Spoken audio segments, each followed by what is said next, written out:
വാട്ടിയ വാഴയിലയിൽ അപ്പവും പൊടിച്ചമ്മന്തിയും കഴിച്ചാലോ?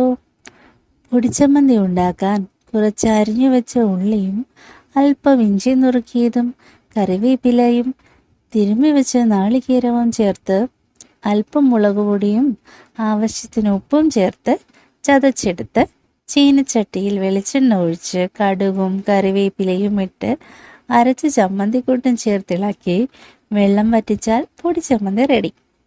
ഇനി അപ്പച്ചട്ടിയിലേക്ക് തലേ ദിവസം തയ്യാറാക്കിയ മാവ് ഒഴിച്ച് അപ്പം ഉണ്ടാക്കി വാട്ടിയ വാഴയിലയിൽ അല്പം വെളിച്ചെണ്ണ തൂവി ചൂടോടെ അപ്പം വെച്ച് അതിന് മുകളിൽ പൊടിച്ചമ്മന്തി വിതറി അങ്ങനെ എത്ര ലെയർ വെക്കാമോ അത്രയും വെച്ച് വാഴയില പൊതിഞ്ഞ് ഒരു ദോശക്കല്ലിൽ വച്ച് വീണ്ടും ചൂടാക്കിയെടുത്ത് പിന്നീട് തുറക്കുമ്പോൾ കിട്ടുന്ന മണം നിങ്ങളും തയ്യാറാക്കി നോക്കൂ.